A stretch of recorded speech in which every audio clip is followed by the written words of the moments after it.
My name is Chris Rains. I'm from Vancouver, Canada. I'm a former Vancouver City police officer, and I worked in the media for quite a few years, 10 years, as a senior cameraman at CKVO Television, and I had done film previous to that.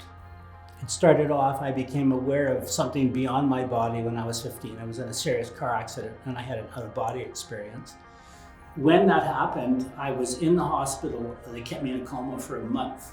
And when I came out of the coma, a couple of members from the military, my dad had been in his forces, came over to debrief me, I guess. I didn't call it that then. They talked to me about the out-of-body experience because they've been doing, since the end of the war, I've been doing this program, interviewing people, mostly soldiers, but they interviewed me. And they explained to me the different types of out-of-body experience, looking into the light, going down the tunnel. Mine was sort of a first stage one. I really wasn't going to be leaving. And that helped me to deal with that experience, which was confusing for me. But it started me on that road of seeking. And so I thought this would be a really nice way of moving that forward.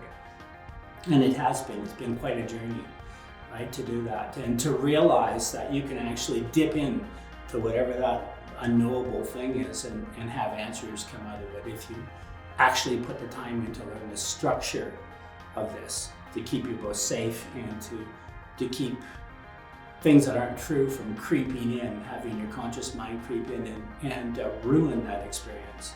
So to learn this is really a big deal for me.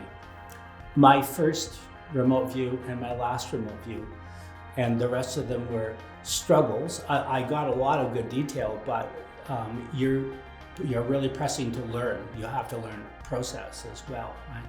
So the last one, I was getting more familiar with process, what really made doing it much better. I actually sunk down into it and got a really good view of the last one, which made me quite happy.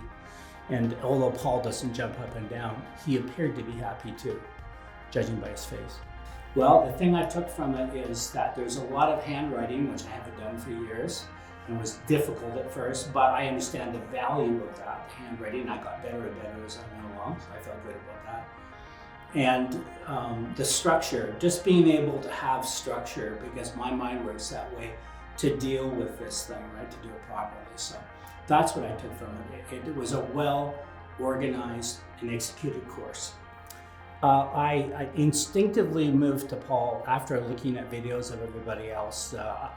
There's not a lot of the original guys left, and Paul just struck me as being a very straightforward and calm person who would be a good teacher, and that he was following. After research, I found he was following as closely as possible the original process that was developed for them when they were doing it for the military.